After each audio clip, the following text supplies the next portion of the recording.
Inspector साहब, मेरे पिताजी एक सेठ की धागा फैक्ट्री में चौकीदारी का काम किया करते थे।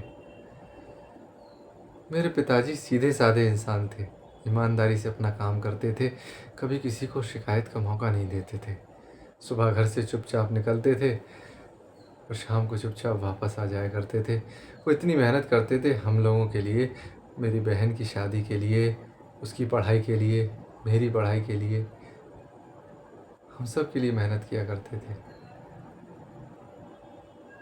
लेकिन उस सेठ का बेटा बहुत कमीना था, बहुत कमीना।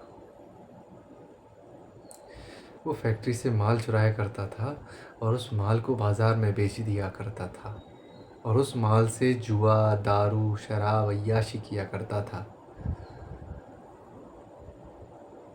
एक बार सेठ को इस चोरी के बारे में पता चला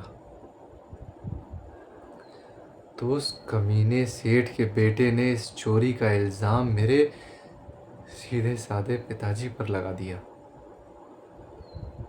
जो कुछ भी नहीं जानते थे इस बारे में। वो तो काम अपना पूरा ईमानदारी से करते थे। बड़े बूढ़े इंसान थे, उन पर इल्ज़ाम लगा दिया चोरी का।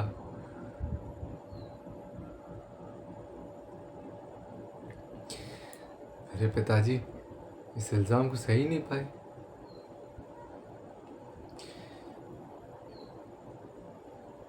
और उन्होंने रास्ते में आते समय ट्रेन के सामने अपनी जान दे दी, खुदकुशी कर ली।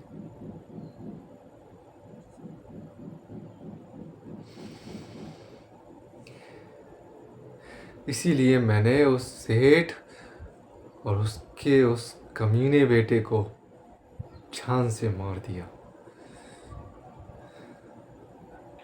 ताकि मेरे सीधे साधे पिताजी की आत्मा को थोड़ी शांति मिल सके, सुकून मिल सके।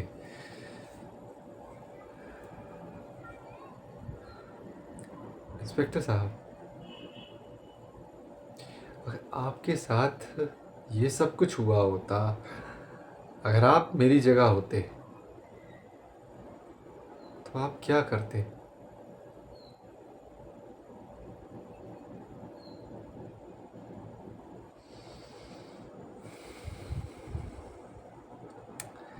आपकी खामोशी ने मुझे जवाब दे दिया है। अब मुझे चाहे फांसी की सज़ा ही क्यों ना हो जाए, मुझे किसी बात का कोई अफसोस नहीं है,